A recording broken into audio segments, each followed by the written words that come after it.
हिंदुस्तान में सूखा उस स्तर तक पहुंच गया है जहां से वो अकाल की शक्ल ले लेता है। सूखे की पड़ताल के लिए इंडिया न्यूज के 5 रिपोर्टर ग्राउंड जीरो पर हैं। हम आपको हर एक दिन देश के उन हिस्सों की रिपोर्ट दिखा रहे हैं जो सूखे की भयानक चपेट में हैं। प्याज की कीमत क्या 100 रुपए के पार हो जाएगी? महाराष्ट्र का नासिक, जहां देश में सबसे ज्यादा प्याज की पैदावार होती है, उस इलाके की पूरी रिपोर्ट आपको राजेश कुमार दिखा रहे हैं।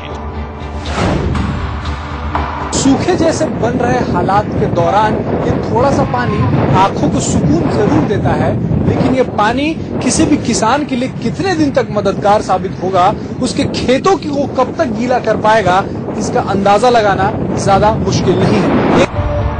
पंजाब के भटिंडा से ग्राउंड जीरो की हालत आपको विपिन परमार बता रहे हैं। देश के अनाज भंडारों को भरने वाला पंजाब का किसान खुदकुशी जैसे कदम उठाने पर मजबूर क्यों हो गया है? उत्तर प्रदेश के बुंदेलखंड से दिल दहला देने वाली तस्वीरें और रिपोर्ट आपको रजत राकेश टंडन दिखाएंगे। सूखे की पड़ताल में इंडिया न्यूज इस समय उरई के डकोर ब्लॉक में आया है। मैं उस गांव में खड़ा हूं जिस गांव में आपको नौजवान कम मिलेंगे। सूखे का साइड इफेक्ट आपको आज बता रहे हैं। मध्य प्रदेश के मालवा से अजय निगम आपको ग्राउंड जीरो से हालात बता रहे हैं। मध्य प्रदेश के निमाड़ खरगोन जिले में हम मौजूद हैं। ये सनावत तहसील है यहाँ की, और इस तहसील में आप देख सकते हैं बारिश नहीं हुई है। छत्तीसगढ़ में जहां 2 दिनों में भारी बारिश हुई है, वहां कैसे किसानों पर दोहरी मार पड़ी, इसकी कहानी कमलेश पांडे बताएंगे। बस एक एक कर देखते जाइए सूखे की पूरी पड़ताल इंडिया न्यूज पर। नमस्कार, आप देख रहे हैं इंडिया न्यूज और आपके साथ मैं हूं रचना। आप सूखे पर हमारी विशेष कवरेज देख रहे हैं। सूखे की मार क्या सचमुच अकाल तक पहुंच जाएगी? क्या दिल्ली मुंबई में आलू प्याज की कीमत 100 रुपए के पार जा सकती है? क्या हरी सब्जियां आपकी और हमारी थाली से पहुंच के बाहर होने वाली हैं? ऐसे तमाम सवाल इसलिए सामने आ रहे हैं क्योंकि हिंदुस्तान का एक बड़ा हिस्सा सूखे की चपेट में है। इंडिया न्यूज के 5 रिपोर्टर सूखे की पूरी पड़ताल के लिए ग्राउंड जीरो पर हैं। एक एक करके उनकी रिपोर्ट देखिए। सबसे पहले महाराष्ट्र के नासिक का, जो दिल्ली समेत पूरे देश को प्याज की सप्लाई करता है।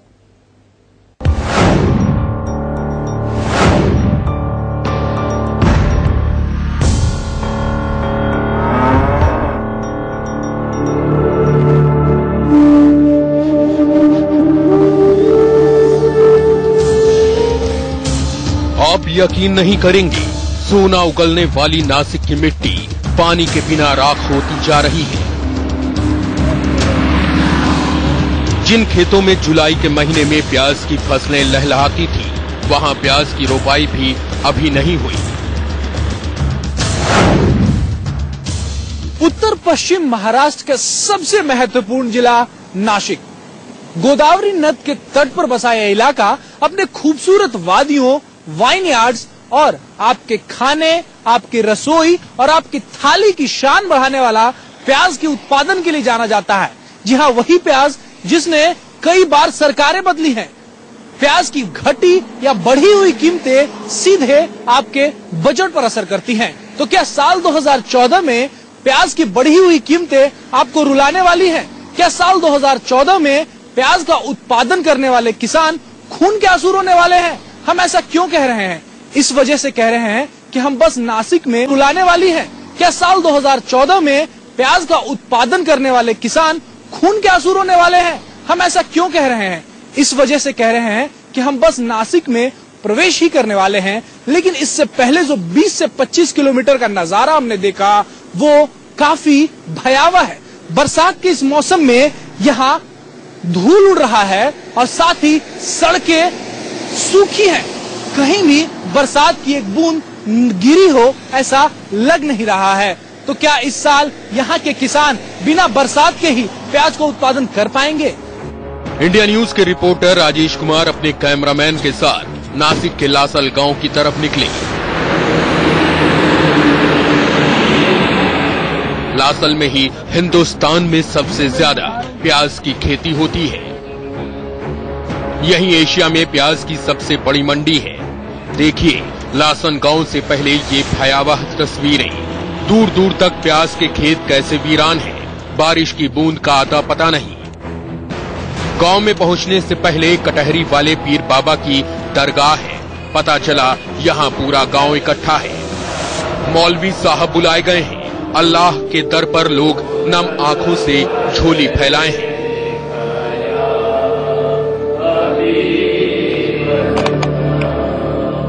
अल्लाह मेघ दे, पानी दे, छाया दे रे तू।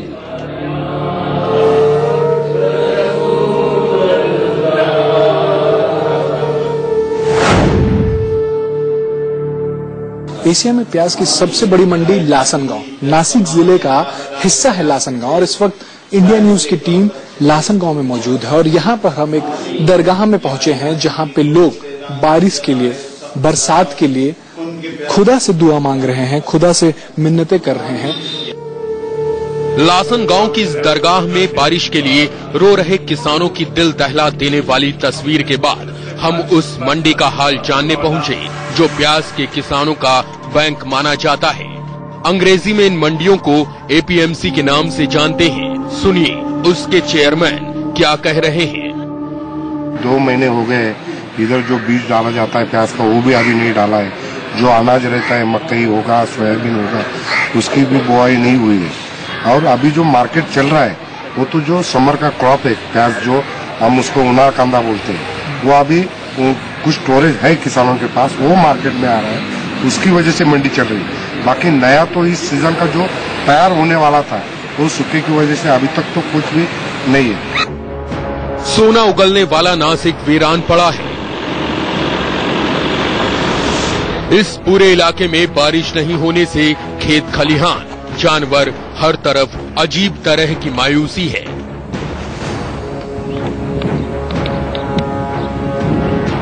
हंसते रहने वाले और गुलजार रहने वाला ये इलाका किसी तरह बचे हुए पानी को संजोने में लगा है। देखिए ये तालाब, इसमें प्लास्टिक की कवर डालकर पानी रोकने की कोशिश की जा रही है। सूखे जैसे बन रहे हालात के दौरान ये थोड़ा सा पानी आंखों को सुकून जरूर देता है, लेकिन ये पानी किसी भी किसान के लिए कितने दिन तक मददगार साबित होगा, उसके खेतों को कब तक गीला कर पाएगा, इसका अंदाजा लगाना ज्यादा मुश्किल नहीं है। एक ऐसा स्टोरेज सिस्टम है जो नासिक के कई इलाकों में आपको देखने को मिलेगा, जहां बारिश का पानी स्टोर किया जाता है, जमा किया जाता है। लेकिन बारिश ही नहीं हो रही है तो पानी जमा होगा तो कहां से जमा होगा। इस तालाब में दिख रहा पानी बारिश का नहीं बल्कि टैंकर से मंगाकर जमा किया गया पानी है। जमीन पानी न सोख ले इसके लिए प्लास्टिक की चादर डाली गई है, लेकिन सूखी हवा को भला कौन रोक सकता है। देखिए तालाब के नीचे आपको पानी सूख जाने के निशान दिख रहे होंगे। नासिक के इलाके में सिर्फ 7 दिनों में ऐसे तालाब सूख जाते हैं। मुमकिन है अभी सब ऊपर वाले की दुआ है, बारिश कब होती है वही हम लोग इंतजार कर रहे हैं। टैंकर से आप लोग पानी ला रहे हैं खेतों, जो ये स्टोरेज सिस्टम है यहाँ पे भी टैंकर से पानी डाल रहे हैं। ये कम से कम 25 टैंकर हमने डाला है। 30,000 लीटर के एक टैंकर आता है। वो सब हमने प्याज लगाने के लिए जो बीज है उसको बड़ा करने के लिए लाया था हमने, पर ऊपर का बारिश नहीं हो रहा है, इसलिए हम पानी उतना जानवर के लिए और रखा है इधर स्टोरेज टैंक। नासिक में गोदावरी लिंक बेसिन से करीब दर्जन भर बड़ी नहरें और 30 से भी अधिक छोटी नहरें हैं। इनमें से ज्यादातर प्याज की खेतों के आसपास से गुजरते हैं, लेकिन इन नहरों में से अधिकतर में धूल उड़ रहे हैं। इन नहरों की तरफ टकटकी लगाए किसानों की आंखें नम हो जाती हैं, लेकिन पानी नहीं आता। ये कैनल है जिसमें अगर पानी आए तो कम से कम 100 गांवों को सिंचाई की सुविधा जो है उससे मिलेगी। लेकिन फिलहाल गांव वालों का कहना है कि इसमें साल में एक आध बार कभी पानी दिख जाता है तो वो भी किस्मत से दिखता है, और जब बारिश नहीं हो रही है तब तो पानी इसमें दिखना ही नामुमकिन जैसी स्थिति जो है वो बन रही है। नासिक के पूरे इलाके में दोहरी मार है। खेती नहीं होने से किसानों की कमर टूटती जा रही है। ऐसे मुश्किल हालात में उनके लिए सबसे बड़ा सहारा उनके पशु होते हैं। लेकिन देखिए ये तस्वीर, सावन में ये पशु कैसे सूखा चारा खाने को विवश हो गए हैं। पानी की कमी की मार न सिर्फ इंसान झेल रहा है बल्कि जानवरों को भी पानी की कमी की मार झेलनी पड़ रही है। नासिक से हम कुछ ही दूर बाहर निकले हैं, कुछ किलोमीटर ही बाहर निकले हैं और देखिए यहाँ पे जो जानवर हैं उन्हें सूखा चारा खाने को मजबूर होना पड़ रहा है।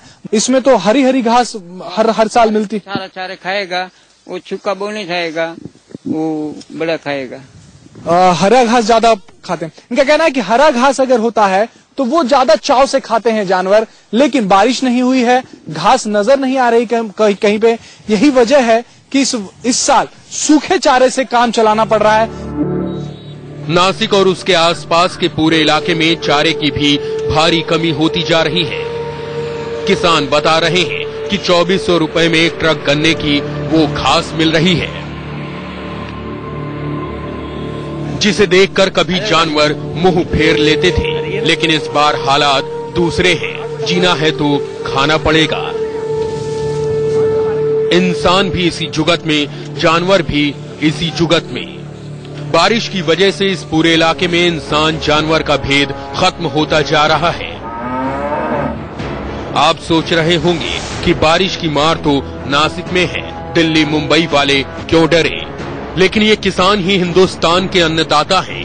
नासिक का सूखा आपकी हमारी जेब सूखा करने वाला है। Rajesh Kumar, Nashik, Maharashtra, India news. नासिक के बाद अब आपको पंजाब लेकर चलते हैं, जिसके बारे में कहा यह जाता है कि हिंदुस्तान की रोटी का इंतजाम यहीं से होता है, लेकिन पंजाब खुद सूखे की वजह से अपने लिए रोटी की जुगत में जुट गया है। इंडिया न्यूज के संवाददाता विपिन परमार ने भटिंडा जाकर ग्राउंड जीरो पर हालात का जायजा लिया।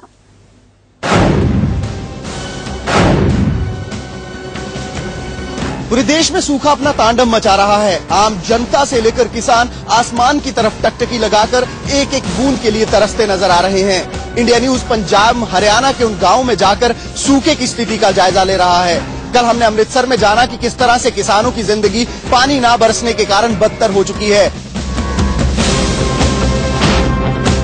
सूखे की पड़ताल करते करते इंडिया न्यूज की टीम भटिंडा पहुंची। पंजाब के मुख्यमंत्री का जिला होने की वजह से भटिंडा की पहचान वीआईपी इलाके के तौर पर होती है, लेकिन ज्यों-ज्यों हम भटिंडा के अंदर दाखिल होते गए, हमें यकीन हो गया कि पहचान भले ही सीएम से जुड़ी हो, भटिंडा अपने हाल पर जीने के लिए मजबूर है।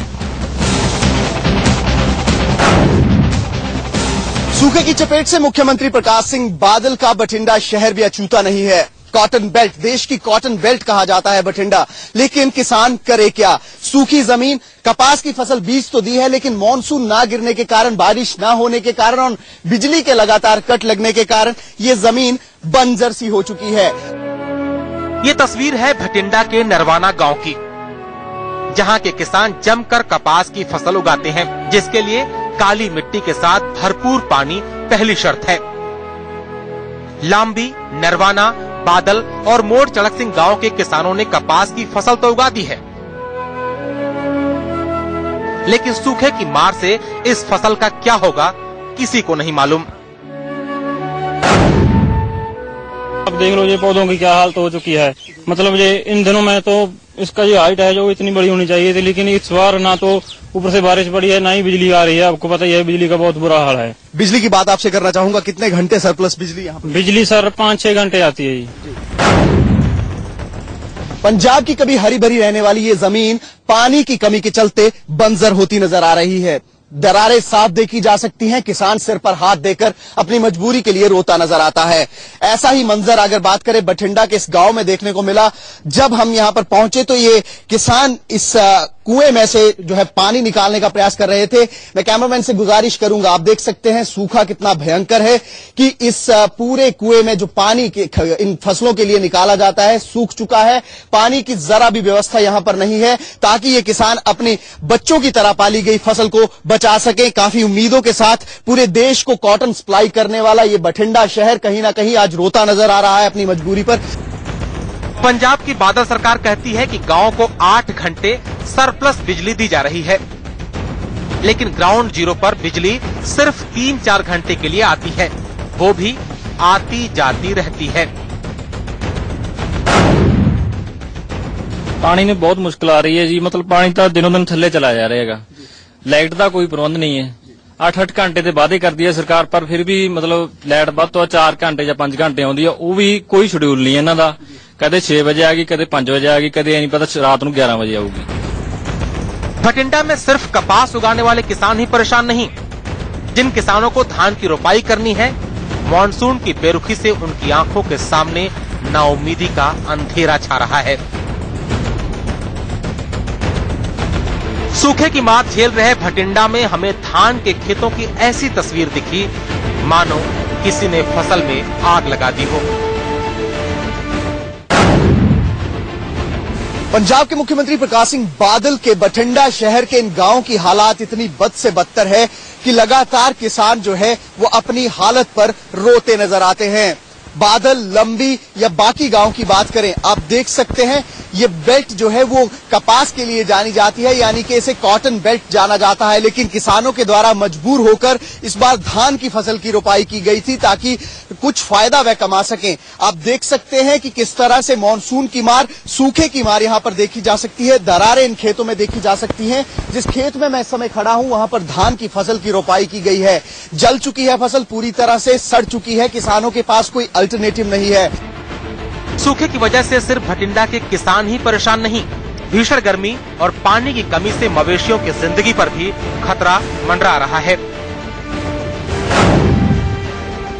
दोपहर के 2 बज रहे हैं। हम बठिंडा के बादल गांव में मौजूद हैं। सूखे की स्थिति इतनी बुरी है कि लोग हर तरह के बचाव का प्रयास कर रहे हैं। न केवल मनुष्य बल्कि मवेशियों को बचाने के लिए भी किसान हर संभव प्रयास कर रहे हैं। बादल गांव में आप देख सकते हैं किसान के घर के बाहर हम मौजूद हैं।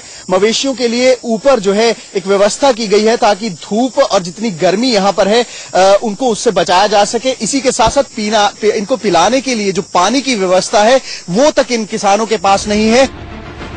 सूखे की मार झेल रहे भटिंडा में जिंदगी कितनी मुश्किल हो गई है, ये समझने के लिए इंडिया न्यूज की टीम बादल गांव के किसान लखविंदर सिंह तवाड़ा के घर पहुंची। बादल गांव के इस परिवार के साथ हम मौजूद हैं जो कि खेती बाड़ी करता है। बड़े किसान नहीं है, छोटी जिम्मेदारी है। 2-4 खेत में जितनी फसल हो जाती है उससे ही गुजारा करना होता है। पंजाब अन्नदाता कहा जाता है। सूखे की स्थिति इतनी है कि मवेशियों को पिलाने के लिए पानी नहीं है। मवेशियों को धूप से बचाने के लिए हर संभव प्रयास इस परिवार के द्वारा किया जा रहा है। हमारे साथ ये परिवार यहां पर मौजूद है। सबसे पहले आपका नाम जानना चाहूंगा। लखविंदर सिंह तवाड़ा जी। लखविंदर, अमूमन खेती करके गुजारा करते हैं आप, सूखे की वजह से कितनी मुश्किलात हो रही है? लाइट का बहुत बुरी हालत है जी। पानी नहीं आ रहा, बारिश नहीं हो रही, इसके कारण फसलों का बहुत नुकसान आया। पशु बहुत भुखे ते मर रहे हैं, इसके कारण सूखा की स्थिति बड़ी बनी हुई है। कर्जा लेकर जमीन बेचते होंगे, लगातार आड़तीय जो हैं वो प्रेशर बनाते होंगे, दबाव बनाते होंगे पैसे को लेकर। मैं अभी खेतों में होके आया हूं, बादल गांव के जितने भी खेत थे, जल चुकी है फसलें। ऐसे में किस तरह से गुजर बसर? सर बस परमात्मा ने सहायता है जी। जो पानी की समस्या है वो बुरी हालत हुई पी है। पशुओं का, डंगर माल जो पीने वाली समस्या, लोगों का बुरा हाल हो गया। इस परिवार को चलाने वाली गृहिणी है, आपसे थोड़े तो जानना चाहता है कितनी कर दिक्कत है? बहुत दिक्कत है वीर जी। कोई पानी का हल नहीं गा, कोई बिजली का हल नहीं, पशुओं का कोई हल नहीं। पशु भुखे ते मरदे, फसल जल रही है। लखविंदर की कहानी अकेली नहीं, भटिंडा के गांव गांव आप घूमते रहेंगे, सिर्फ नाम बदलते हैं, तस्वीर नहीं। लखविंदर की जगह हरविंदर, हरविंदर की जगह जोगिंदर। कैमरामैन रुपिंदर जीत सिंह के साथ विपिन परमार, इंडिया न्यूज, भटिंडा। आपने नासिक से राजेश कुमार की रिपोर्ट देखी, आपने भटिंडा से विपिन परमार की रिपोर्ट देखी। अब आपको उत्तर प्रदेश की न्यूज भटिंडा। आपने नासिक से राजेश कुमार की रिपोर्ट देखी, आपने भटिंडा से विपिन परमार की रिपोर्ट देखी। अब आपको उत्तर प्रदेश की हैरान करने वाली तस्वीर दिखाते हैं, जहां गांव के गांव सूखे की वजह से खाली होते दिख रहे हैं, जहां किसान अपने दरवाजे पर बैठकर हड्डियां गिन रहा है। सूखे की पड़ताल में इंडिया न्यूज इस समय उरई के डकोर ब्लॉक में आया है। मैं उस गांव में खड़ा हूं जिस गांव में आपको नौजवान कम मिलेंगे। सूखे का साइड इफेक्ट आपको आज बता रहे हैं। सूखा क्या से क्या कर सकता है, ये तस्वीर उसकी बानगी है। इंडिया न्यूज टीम यूपी के सबसे पिछड़े इलाके बुंदेलखंड इलाके में है।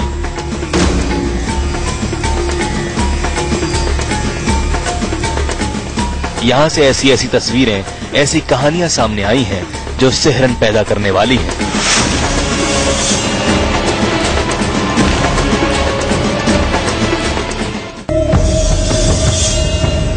सूखे की ऐसी तस्वीर आपको दिखाते हैं जिसको देखने के बाद मन विचलित हो जाएगा। कुंजी लाल जी इस वक्त मेरे बगल में खड़े हुए हैं। आप हालत देख सकते हैं, जो दो जूते हैं उसमें एक चप्पल और एक जूता अलग है।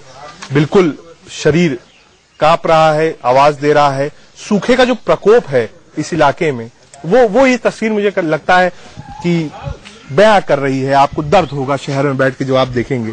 कुंजी लाल जी, क्या परेशानी है सूखे के कारण? और साफ बताई नहीं, कुछ नहीं, हम कुछ कह नहीं सकते। देखो एक बात है साहब, गाँव रीत कोली रीत जो सबके सो पड़ गए। मेरे पास खेती पाती है नहीं, जो मैं पैदा करके खा लूं। खाना इस साल आप कैसे खाएंगे? अब खाना कैसे भगवान तुम्हें खिलाओगे तो खाएंगे, और नहीं बैठे रहो। आपको जो तस्वीरें दिख रही हैं वो उरई जिले के डकोरा ब्लॉक के टपोरी गांव की हैं। इस गांव के ज्यादातर घर पिछले 2 महीने में खाली हो गए। खासकर यहाँ नौजवान आपको उंगली पर गिनने को मिलेंगे। ज्यादातर युवा पंजाब, गुजरात, महाराष्ट्र जैसे राज्यों में दिहाड़ी के लिए निकल गए हैं। कितने लोग आपके परिवार से गए? हमारे परिवार से हैं कम से कम 7-8 आदमी चले गए। हाँ। सब बड़े शहरों में फैक्ट्री का काम? सब नौकरी कर रहे हैं, वो मतलब मजदूरी कर रहे हैं, बच्चा पाल रहे साहब। अच्छा, पाल रहे। हाँ।